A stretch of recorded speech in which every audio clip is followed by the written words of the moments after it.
Good morning, everyone. Welcome to our Facebook Live, our YouTube Live. Every single morning, Couples Academy comes and we talk to you for, a few moments to start your day. Some of you are on your drive time. Some of you are home, snuggled in your bed. Maybe you're drinking a cup of coffee at the kitchen table, and maybe you've already gotten into your busy day. You're busy at work, but you wanted to take a few moments to sit down and have a conversation with us this morning. Well, today we're going to be talking about the 5 sexual marital patterns. Okay. Danielle will be joining us soon. She's in a busy season, so I'm taking the lead and waiting for her to come back. We miss her dearly. But we're talking about the 5 sexual marital patterns. As we always talk about, there are 3 things that have a tremendous impact on our relationships that cause challenges. Number 1, sex. Number 2, communication. Number 3, finances. Those are the big 3. And these are the areas where we struggle the most. And so by popular demand, we need to start talking about sexuality and how to take our sexual relationships to the next level. It's quite interesting for those who are engaging in sex prior to marriage. It seems like before I do, that is where all of the passion, all of the desire, all of the intimacy exists. And then what happens is once we say I do, there's a shift in the relationship. And all of a sudden, so many other things become top priority, and sexuality is one of the things that's impacted. In fact, it's been said you can tell when there's something wrong in a relationship because when couples stop touching is an indication that something's not right. And so we want to talk about these marital patterns because many of us have been in these sexual marital patterns at different seasons in our lives and in our relationships. And so we want to talk about how to get out of the negative patterns and how to transition into the positive patterns. So the first sexual marital pattern I want to talk to you about is what we call duty sex. How many of you have ever engaged in duty sex? Now, duty sex can show up one of 2 ways. It could either be, oh, man, I'm so tired. Oh, God, it's late. What? You want sex? Do you know what time it is? Oh, God. Fine, let's go. Right? Duty sex. Or duty sex can show up as, I don't even like you. You get on my nerves. We're so emotionally disconnected. There's nothing between us. And here you are, you want to have sex. And you do it out of duty. You do it out of obligation. You do it because it's a conjugal right. It's no longer a delight. It is, in fact, a duty. And whenever couples engage in duty sex, it is never mutually beneficial. And so oftentimes it creates more of a disconnect and more of a divide. I've heard so many women say the touch that would once stimulate is now the touch that repels. And every time we engage in sex, I hate it that much more, and I feel even further disconnected to you that much more. And so sex, which should be used as an expression of emotional connection to bring people together, now becomes the very thing that tears people apart. I've even heard men say, duty sex is just not pleasurable. I'd rather masturbate than have to be engaged in a sexual experience with someone who does not want me. It's interesting when you're dealing with the the sexual needs of men and women, they're quite different. It has been said that women want men to be the best lovers outside the bedroom, and men want women to be the best lovers inside the bedroom. Isn't that interesting? Now, when dealing with a woman, for a woman, oftentimes because they're wired emotionally, her sexual needs is more than just sexual. In fact, it is relational, it is emotional. And so for a woman, foreplay doesn't just happen moments before penetration. Foreplay starts at the beginning of the day. It's the way that you greet me. It's the way that you kiss me. It is the way that you talk to me. Are you kind? Are you nice? Are you sensitive? Are you accommodating? Because if you're providing all of those things and you're creating this warm, loving environment, then it's building up the juices in me to want to give myself to you. So in essence, women are saying, penetrate me. Now, as husbands, we're thinking, that's exactly what I want to do. But no, wives are saying, penetrate my heart. When you can truly penetrate my heart, I then will allow you to penetrate my body. So women are wired. Now, women, of course, love great sex just like men do, but they're looking for something more than just the physical. They're looking for the emotional, relational connection. Good morning, Kieria. She says that was perfect. Raya says, yes, always too many excuses. And so, listen, it's important that we as men understand what women are looking for in the sexual experience. We're wired differently. We want different things. And so it's important for women to know that as it relates to men, you know what? Men need to feel needed. Men want to be wanted. Men desire to be desired. One of the things that we hear men say all the time is, man, I wish you would initiate. I'm the one who typically initiates the sexual intimacy in the relationship. And I want to know that I'm desired. I want to know that I'm loved. And for my wife to initiate would make me feel good.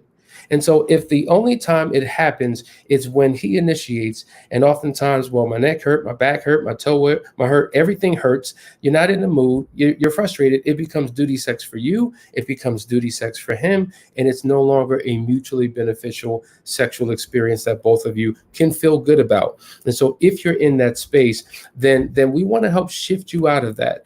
Good morning, Angela. She says, good morning. Great teaching. Love it. Thank you so much. Now we're talking about the second sexual marital pattern is what we would call old shoe sex. Now, listen, for all of those who are watching right now, if you are fashionable, if you love wearing clothes, let me ask you a question. How many pairs of shoes do you actually have in your closet? If you have at least 10 pairs of shoes, I want you to get that. I want that to settle in. Do you have 20? Do you have 30? Do you have 40? How about 50? I was talking to a woman literally in a session a couple of days ago. She has 210 pairs of shoes. So in essence, she has what was that? Like 210. It's like 30 pairs of shoes for every single day of the week. Could you imagine? And so you're talking about variety, different colors, different styles. You got sneakers, you got boots, you got heels, you got open toe, you got stilettos. You have all types of shoes, all types of variety. Why? Because variety is the spice of life. But oftentimes, sex to the same person can feel like an old pair of shoes. Same positions, same style, same technique, same routine, same process. It becomes predictable. As they say, monogamy oftentimes leads to monotony. And so if you're signing up for the same old thing, your passion for it, your desire for it, your excitement for it pretty much goes away. It becomes like bread and water, just something that you eat to have to sustain yourself. But there's nothing necessarily exciting or pleasurable about the experience because it becomes mundane. So it's critically important that you bring newness into your relationship, trying new things, experiencing new things, having fun, because you've made a covenant relationship to be with someone for the rest of your life. And if you're going to do that, bring the excitement in. Bring the thrill in, bring the passion in, so that there's something new and different and unique that you're looking for. And so going on a sexual exploration as a couple together, right, in a covenant way to discover what you like, what you dislike, what you're willing to try, different creative things. Danielle and I wrote a book on sex, and in the back of the book, we have something called Pillow Talk, 50 questions for extraordinary sex. And when you begin to take this questionnaire, you discover things about your partner that you didn't know. So whether you've been married for 5 years, 15 years, 20 years, 50 years, couples are learning things sexually about their spouse that they can begin to incorporate into their marriage to take things to the next level. So if you're in an old shoe sexual marital pattern, it means that it may be time to reevaluate your sexual experience to figure out what you can do to enhance it significantly. And then we have what is called the third sexual marital pattern. This is what we call the sexless marriage, okay? Now, the sexless marriage is the couple who engages in sex anywhere between once a month upwards of 10 times a year. That is considered sexless. And you'd be surprised how many couples are in that season. I remember Danielle and I did an intensive with a couple. They were in their early 30s. I believe he was 34, she was 32. They hadn't engaged in sex in 18 months. And they knew so because their child was 18 months old. There was another couple who had been married for 35 years. And for the last 10 years of their marriage, there was no physical intimacy whatsoever. I mean, that is a prison sentence. That is a bid. But that speaks to how when things are out of whack and things are out of order, sex is one of the main areas that's impacted. Now, interestingly enough, sexless marriages, it's not because there's anything sexually wrong, physically wrong. In most cases, it means that there's an emotional or relational problem that has yet to be resolved. And so if you find yourself in any of these sexual marital patterns, this is worthy of a conversation. And so we would encourage you, go to a counselor, sit down with somebody, go to an intimacy conference, get a good book, figure out what you need to do, find out where the disconnect is, and get reconnected in those spaces in order to begin to enhance your sexual life. But then you have two other types of sexual marital patterns that are considered good. The next sexual marital pattern, number 4, is what we call hot sex. Hot sex is that acrobatic, recreational, fun-loving, thrill-seeking, exciting, let's just have a great time, pleasurable experience, right? That is when the child in you comes out. That is when you begin to rekindle and you do things that are fun and exciting. And every now and then you need to incorporate that into your sexual experience. And then the 5th sexual marital pattern is what we call gourmet sex. Now, think about a nice restaurant you've been to. I'm talking about a real nice fine dining restaurant, white tablecloth, right? What was it about that particular experience that made you want to go back? As great as the food taste, it was the overall experience of that night, right? Now you're dealing with a very beautiful or handsomely looking restaurant, the dim lights, right? The music, the way that they served you, how they came out with different courses throughout the course of that night. You had your appetizer, you had your salad, you had your main entree, you had your dessert. It was just a slow, pleasurable experience where they paid attention to every detail. They served you with a spirit of excellence. It was an amazing experience. And so to bring that type of experience into your bedroom, this is an experience where you're not rushing, you're taking your time, you're using your partner's body as a sexual roadmap to explore aspects of them that you never took the time to enjoy or explore. It is pleasurable. It's not just about orgasms, but it's about eyegasms and eargasms and nosegasms. In essence, you're tapping into all of the senses of the body. You're tapping into everything, and it becomes something that you begin to reminisce about because you want to continue to incorporate that into your relationship. And so what we're seeing is that sex has different purposes. Sex does different things. Raya said, how do you spice anything when the covenant has been broken? Well, this is where it's important to get help. If you are in a covenant relationship that has been broken due to infidelity, then sex is a very difficult thing to reestablish. When I say sex, you can have sex, but the intimacy aspect of sex is hard to reestablish. So you have to go through a process of healing, because a lot of times when an affair has occurred, it impacts the sexual life in a multitude of ways. We see where some people go into sexual overdrive because now they're trying to outperform or compete with the affair partner. So if he or she did this, then I'm going to overcompensate by doing that. And so that lasts for a season. And then some couples go into what we call a sexual drought, where their relationship becomes asexual. They're no longer having sex because just the thought of you being with somebody else completely turns me off. And then you have others who engage in the sexual experience, but they're triggered in the moment. And even in the act of the experience, they feel anger, they feel rage, they feel sadness, and it really impacts in a negative way that sexual experience. So there's been a trauma that person is going through, and it shows up sexually. But by going through the proper method of healing. And that's one of the things that we do at Couples Academy, because 95% of the couples who come to us have been impacted by an affair and on the verge of divorce. And many of them want to restore the relationship. They just don't know how to do it. And so we really take time unpacking this in a very comprehensive way to get couples on the same page. So great question. Thank you for asking that. But what we see here is that sex has different purposes. right? One of the purposes for sex, and there's four, is procreation, having children. Number two, it is recreation, having fun. Number three, it is communication. Why? Because as we know, when it comes to communication, 7% actually are your words, 23% is your tonality, 70% of your communication is nonverbal.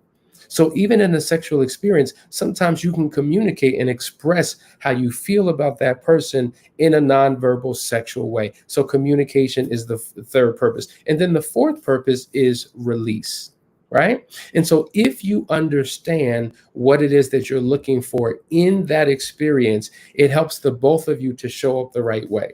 What would be weird is if you wanted to show up into the bedroom looking for communication, but your partner shows up to the bedroom looking for release. Now, what could have been this amazing, pleasurable experience has now become weird and awkward and uncomfortable. And what are you doing? And stop. And oh, God, no, it's just not working. Why? Because you're not in sync. You're not on the same page. And this is why it's important to really talk through issues of sexuality. Sex is one of the things that we love to do, but we hate to talk about. Because when we're talking about it, oftentimes it exposes our insecurities, it exposes our weaknesses, it exposes self-esteem issues, poor body issues, fears, anxieties, all types of pressure. Because as a child growing up, sex is one of those things that was, it was uncomfortable to talk about. There was shame attached to it. Maybe we've had sexual experiences in the past that we're still impacted by today, and it's now spilling into our adult marital relationships. And so there's a whole lot of issues that come along with sexuality. And this is why you want to talk about these things as often as you possibly can. Having intimate conversation as it relates to your sexuality is significantly important and will help to take your relationship to the next level. So if you're experiencing any of these marital patterns, for instance, duty sex or old shoe sex, there's nothing creative, it's just mundane, or the sexless marriage, you haven't had sex in a long time and you want to get things back on track, and you both want, we counsel couples all the time. They both want it, but the path to get back to doing it is the challenge. There's a weirdness, there's an awkwardness, there's an uncomfortableness associated with the sexual experience. If that is you, sometimes it takes someone outside of yourself to get you into a better place. So I would encourage you, listen, you see the website at the bottom of the screen, go to couplesacademy.org and set up a free discovery call. Let's figure out how we can shift things sexually in your marriage to take your relationship to the next level. So listen, I hope that you got something out of this teaching. I hope that it's starting to resonate with you. Every single morning, we're coming in and just dropping information that will make a significant difference in the way that you show up in your relationship. There's the number on the screen. Feel free to text us, reach out to us. However we can serve you, we are here. We love you guys, and we will see you on tomorrow morning. Have a great day.